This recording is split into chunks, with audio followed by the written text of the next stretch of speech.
Bonjour tout le monde, c'est Apple Station et aujourd'hui on se retrouve pour une nouvelle vidéo sur laquelle j'aimerais vous tester une batterie externe. C'est parti. Cette batterie externe, c'est la A8QC de chez Zendure, une marque française qui s'est lancée sur Kickstarter. Quelques points la rendent différente des autres, notamment son autonomie et sa résistance au choc. En effet, si vous êtes quelqu'un qui possède une batterie externe, vous devez sans doute savoir que ces petits objets high-tech sont très fragiles. Ce n'est pas le cas de celle-ci. La batterie dont je vais vous parler aujourd'hui est connue pour cela.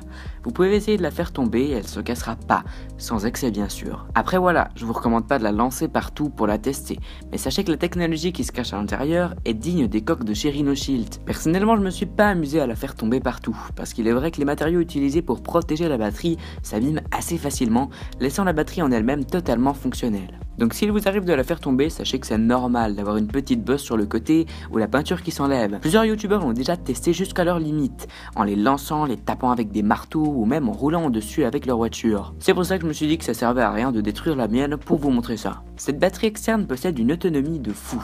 En l'occurrence, le modèle présent dote de 26 800 mAh, de quoi charger chaque jour votre iPhone 7 Plus pendant une semaine complète.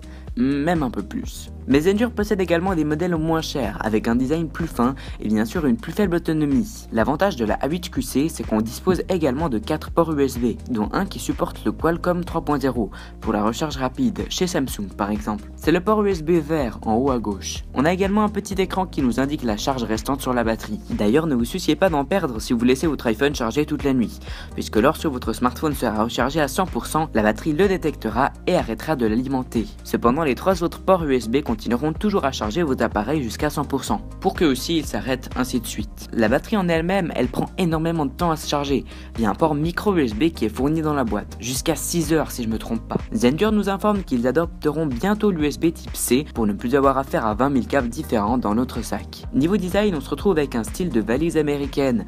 Les matériaux sont plutôt bien finis, à part quelques endroits comme le bouton power par exemple, qui fait un peu plastique Barbie. J'espère que Zendure apportera des matériaux plus orientés vers l'aluminium ou le métal dans les prochains modèles, parce que là on a du plastique de couleur. Dans la boîte on a comme d'habitude quelques manuels, des autocollants, la batterie et le câble de rechargement. On a même une petite housse de protection.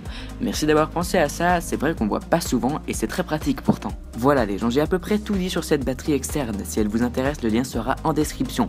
Je remercie Zendure de me l'avoir envoyé. Voilà les gens, c'est tout pour cette vidéo, j'espère qu'elle vous aura plu. Si c'est le cas, n'oubliez pas de mettre un commentaire, de vous abonner à ma chaîne, liker la vidéo et partagez-la, c'est tout ce que je demande. Et moi je vous dis à la prochaine. Ciao.